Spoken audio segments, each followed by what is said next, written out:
इंदवी तुळपुळे जनआंदोलनांच्या राष्ट्रीय समन्वयाशी जोडलेले आहे. त्यांची 35 एक वर्षाचं काम आहे आणि त्यांची सुरुवात श्रमिक मुक्ती संघटनेतून झाली.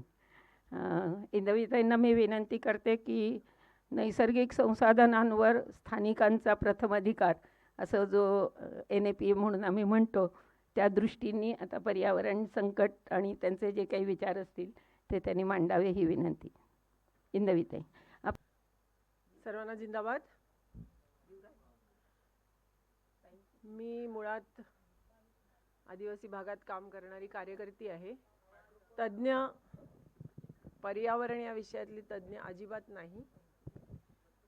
आणि सुरुवातच होईल सुरुवातीलाच मला हे सांगावंसं वाटतं की ज्या वेळेला 82 ते 85च्या काळामध्ये संघटनाच्या सुरुवाती झाल्या किंवा आम्ही सुरुवात शिकत होतो आदिवासी भागात काय काम कसं करावं, त्यावेळेला नैसर्गिक संसाधनांच्या बद्दल आदिवासींचं संघटन करून लढा द्यायचा हे ठरत असताना आणि नंतर पुढची 30-40 वर्ष ते करत असताना पहिल्या 20-25 वर्षांमध्ये नैसर्गिक संसाधनांसाठी लढणं म्हणजे ती आपल्या ताब्यात येण्यासाठी लढणं, अशा पद्धतीने संघटना बहुतांश संघटना या काम करत गेल्या. आज वळून बघताना लक्षात येतंय की नैसर्गिक संसाधनांचा हक्क मिळवल्यावर भांडवलदार उद्योगपती आणि एकूणच उच्च तंत्रज्ञानाचा वापर करून नैसर्गिक संसाधनांची अनिर्बंध लूट करून विकासाकडे जाण्याचा जो मार्ग आहे, तोच मार्ग उद्या हे नव्याने नैसर्गिक संसाधनांवर अधिकार मिळालेले आमचेच लोक अवलंबणार आहेत. हे लक्षात यायला आम्हाला फार उशीर झाला.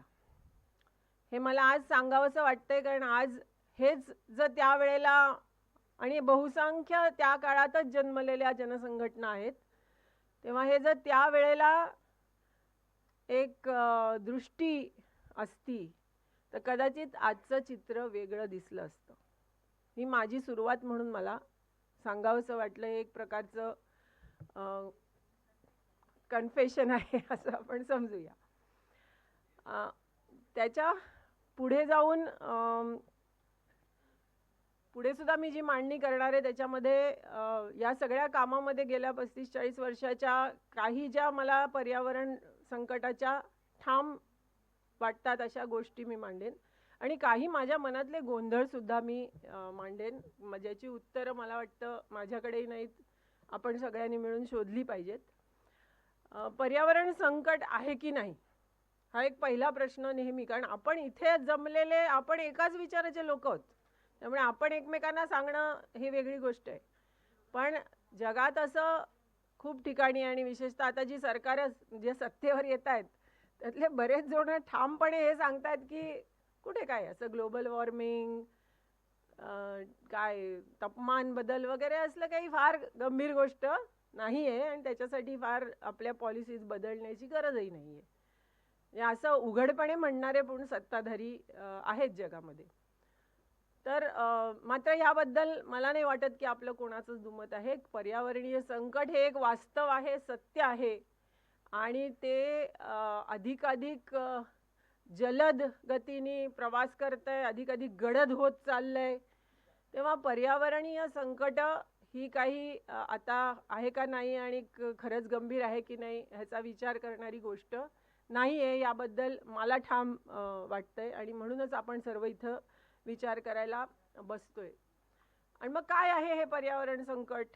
म्हणजे मला जो विषय आहे तो पर्यावरणीय संकट, संसाधनांचा ऱ्हास आणि विकासाचं प्रारूप, म्हणजे हे तिन्ही गोष्टींमध्ये एकेका गोष्टीत काही आत जात बसण्यात काही अर्थ नाही आहे. फक्त या सगळ्याचं अंतर एकमेकाला नातं कसं आहे एवढं मी जोडून देण्याचा प्रयत्न करते. तर या स्वतंत्र जरी संज्ञा असल्या तरी पर्यावरणीय संकट नेमकं काय आहे तर आपण सकाळपासून जे ऐकलं त्याच्यातले मला वाटतं 3 गोष्टी महत्त्वाच्या आपल्या लक्षात येतात. एक तर पृथ्वी गरम होत चालली आहे, प्रचंड तापमान वाढ, हा एक गोष्ट पर्यावरणीय संकटाची. दुसरं, पृथ्वीवरील सर्व संसाधनं प्रदूषित होत चालली आहेत. हवा, पाणी, समुद्र, काय डोंगर, माती, जे जे म्हणू आपण की नैसर्गिक होतं ते सगळं प्रदूषित होत चाललंय. एकही गोष्ट आपण अस्पृश्य ठेवलेली नाही.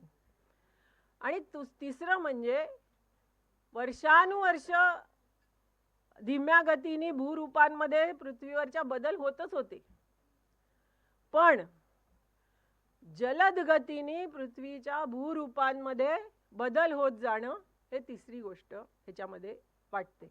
चौथ्या पाचव्या गोष्टी असतील, मला जाणवलेल्या 3 गोष्टी मी मांडते. मग असा प्रश्न येतो की मग हे होत नव्हतं का, पृथ्वी गरम होणं, प्रदूषण होणं, आत्ताच का, किंवा गेल्या 100 वर्षातच फार काही घडतंय असं नाही.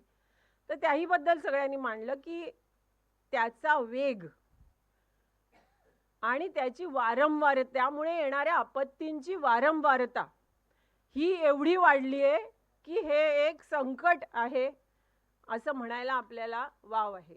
नाहीतर हे घडत होतं, वरती चढत होत होतं, कधी शीत युग, कधी उष्ण युग, म्हणजे हे सगळं एक प्रकारे चक्राचा भाग होता.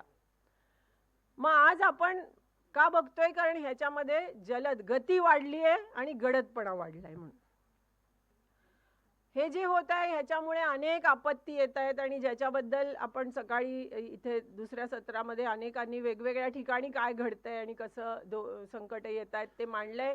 आणि आता ह्या सत्रात तर अनेक तज्ज्ञ हे विशिष्ट एक एक विषय घेऊन त्याच्यामध्ये काय घडतंय हे सांगणार आहेत, त्यामुळे त्याच्याकडे मी जाणार नाही.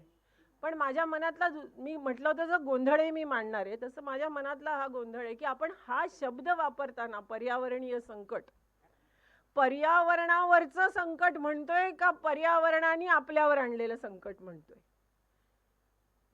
आता तुम्ही म्हणाल त्यात काय शब्दाचा खेळ आहे, मला नाही असं वाटत.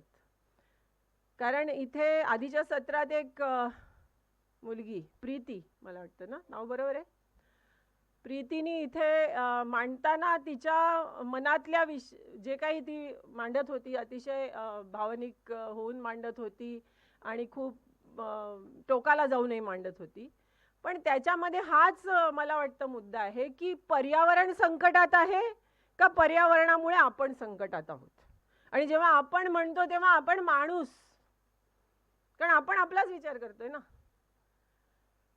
म्हणजे आपण हे विसरलो की या संपूर्ण निसर्गाचं सगळ्यात धाकटं लेकरू, शेंडेफळ आपण आहोत, बरोबर ना. सगळ्या उत्क्रांत होत, म्हणजे जे काय होत होत होत होत माकडाचा माणूस झाला, पण माणसाचा पुढे काही झालेला अजून माहित नाही. तेव्हा सगळ्यात धाकटं भावंड आपण आहोत. पण आपण त्यामुळे ते धाकटं लाडावलेलं शेफारलेलं लेकरू असल्यामुळे आपण फक्त आपणच लेकरू आहोत असं मानून चालणारे आहोत. आणि त्यामुळे आपण ह्या आपल्या दृष्टीतून पर्यावरणीय संकटाकडे बघतोय.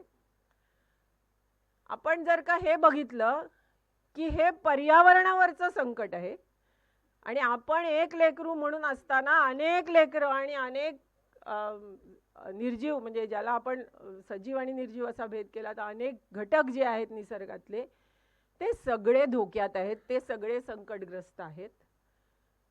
आणि मग आपण एक धाकटं लेकरू आणि सगळ्यात लाडावलेलं लेकरू म्हणून आपल्या काय जबाबदाऱ्या आहेत किंवा म्हणून आपण काय करायचंय, आम्ही संकटात आहोत, आमच्यातले काही घटक किती सोसतायत भोगतायत म्हणून विचार करायचा का, हा एक गोंधळ सतत मनात येत असतो. त्याचा एक विचार झाला पाहिजे एवढंच मी म्हणेन.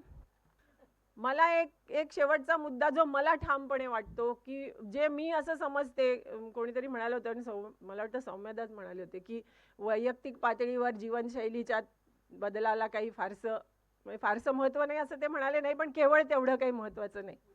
पण मी असं मानते की ते केल्याशिवाय आपली श्रद्धा कशावर आहे ते आपण निश्चित करू शकत नाही. त्यामुळे आपल्या जीवनशैलीमध्ये आपण जे करू तेच आपण आपल्या कामात, आपल्या विचारात, समाजात करू. त्यामुळे मला हा प्रश्न नेहमी पडायचा की मग मी काय करायला पाहिजे. आणि त्यावेळेला मी जे एक तत्व मानलं ते असं आहे की 100 वर्षापूर्वी किंवा आधी सुद्धा निसर्गात जेव्हा बदल होत होते किंवा माणूस सुद्धा अनेक विचार करत होता, शोध लावत होता, पुढे जात होता, तंत्रज्ञानाचा वापर करत होता. ते आणि आत्ताची गेली 100-150 वर्ष काय फरक आहे. तर जे मला वाटलं ते मी मांडतीये 2 मिनिटात. मला असं वाटतंय की निसर्गाची एक चक्रीय व्यवस्था जी पूर्वापार आहे आणि त्यामुळे आपण पर्यावरण म्हणताना पर्यावरण संतुलन हा शब्द वापरतो की निसर्गाचं जे काही आहे, जी काही व्यवस्था आहे ती संतुलित राहणं गरज आहे. कुठेतरी वाढलं, कुठेतरी कमी होतं, कुठेतरी इकडे गेलं, कुठेतरी दुसरीकडे जातं. संतुलन टिकणं हे या निसर्गाला टिकवणं किंवा हे पर्यावरण नीट राहण्यासाठी गरजेचं आहे.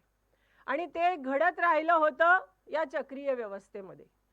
कोणत्या तरी उत्पादनाचा कच्चा माल, त्याचं उत्पादन, त्यातून झालेली प्रक्रिया, त्यातून निघालेला टाकाऊ पदार्थ हा परत दुसऱ्या कोणत्या तरी उत्पादनाचा कच्चा माल होता. उत्पादनाचा नसेल तर जगण्याचा होता, जगण्याचा नसेल तर ऊर्जेचा होता.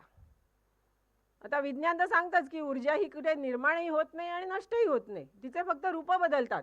आणि ती रूप जर चक्रीय पद्धतीने बदलत गेली तर निसर्गाचं, पर्यावरणाचं संतुलन राखलं जातं. माणसाचा हस्तक्षेप तोपर्यंत मान्य होता निसर्गाला, तोपर्यंत निसर्गाचं संतुलन राखत होता, जोपर्यंत माणसाचा हस्तक्षेप सुद्धा चक्रीय व्यवस्थेतच मर्यादित होता. औद्योगिक क्रांतीनंतर, भांडवली व्यवस्थेच्या उगमानंतर आणि भांडवलदारांच्या हाती जास्तीत जास्त ताकद आणि निर्णय क्षमता एकवटल्यानंतर हे चक्रीय उत्पादन प्रक्रिया, विकासाची प्रक्रिया वगैरे वगैरे हे सगळं एकरेषीय होत गेलं. ज्याला एका बाजूला नैसर्गिक संसाधनातला कच्चा माल किंवा त्यातली ऊर्जा किंवा काही वापरणं आणि दुसऱ्या बाजूला कचरा तयार करून, उष्णता तयार करून, आणखीन काही तयार करून सोडून देणं, तिचा पुन्हा चक्रामध्ये येऊन वापर करणं हे बंद झालं. कमीत कमी झालं. हळूहळू ते पूर्ण बंद होतंय. आणि ते पूर्ण बंद करणाराच सगळ्यात मोठा क्रांतिकारक उद्योगपती असं मानलं जातंय की जो जास्तीत जास्त कचरा तयार करील आणि असा कचरा तयार करील की ज्याचं विघटनच होणार नाही, असा जो करू शकेल तीच खरी औद्योगिक जास्तीत जास्त मोठी क्रांती असं मानणारे आपण सगळी मानवजात. आपण सगळी, मी एवढ्यासाठी म्हणते की मी आधी म्हटलं तसं पर्यावरणाच्या संकटाबद्दल आपल्याला काळजी नसून आपल्यावर येणाऱ्या संकटाबद्दल आपली काळजी आहे असं जोवर होत राहील आणि आपल्या विकासाच्या प्रेरणा, आकांक्षा जोवर बदलत नाहीत. मीही एक संघटना चालवते त्यामुळे मला लोकांचे प्रश्न हे माहिती आहेत, पण हे बाजूला ठेवून मी बोलते एक आपण सर्वजण मिळून या पद्धतीने की तोपर्यंत आपलं काही होणार नाही. आज आपली विकासाची प्रेरणा तुमची, माझी, प्रत्येकाची ही काय आहे ते सगळ्यांनाच माहिती आहे. म्हणजे शब्द फार फार गेली 30 वर्ष आम्ही शिकतानाही होते आणि आजही आहेत. काय तर मोर, बिगर, बेटर. आता त्याच्यामध्ये आणखीन काही आलेत. पूर्वी मोर, बिगर, बेटर बद्दलच बोलायचो. मला आहे त्यापेक्षा आणखी पाहिजे, आहे त्याच्यापेक्षा मोठं पाहिजे, आहे त्याच्यापेक्षा जास्त चांगलं पाहिजे. आता त्याच्यामध्ये झाले फास्टर. मला समृद्धी हायवे पाहिजे, जिथं 20 तास लागतं तिथं 10 तास पाहिजे, 10 तास लागतं तिथं 5 तासात जायचे. इझियर पाहिजे, कष्ट नकोत. आणि मग आम्ही होत चाललोय डर्टियर. या मोर, बिगर, बेटर, इझियर, फास्टरनी आम्ही बनत चाललोय डर्टियर. आम्ही हे निसर्ग, ही पृथ्वी ही अतिशय घाण, कचरायुक्त करत चाललोय. आणि जो समाज जास्ती कचरा तयार करतो तो समाज सगळ्यात प्रगत असं मानणारे आम्ही झालोय. या सगळ्यातून शेवटचा जो माझा तिसरा भाग होता माझ्या मांडणीचा तो होता विकासाचे प्रारूप. म्हणजे मला वेगळं काही बोलण्याची गरज नाही. तर हे जर विकासाच्या प्रेरणा आणि आकांक्षा आपल्या राहतील एक मानवी समूह म्हणून, तर आपण पर्यावरणाच्या संकटाशी कसं काय लढा देणार. आणि म्हणून व्यक्ती म्हणून जीवनशैली, समाज, गाव म्हणून जीवनशैली, समाज म्हणून जीवनशैली अशा पद्धतीने याच्याकडे बघत गेलो आणि जर चक्रीय व्यवस्थेला हातभार लागेल अशीच जीवनशैली ही समाजाची राहिली तरच याच्यातनं आपल्याला काहीतरी पुढे जाता येईल.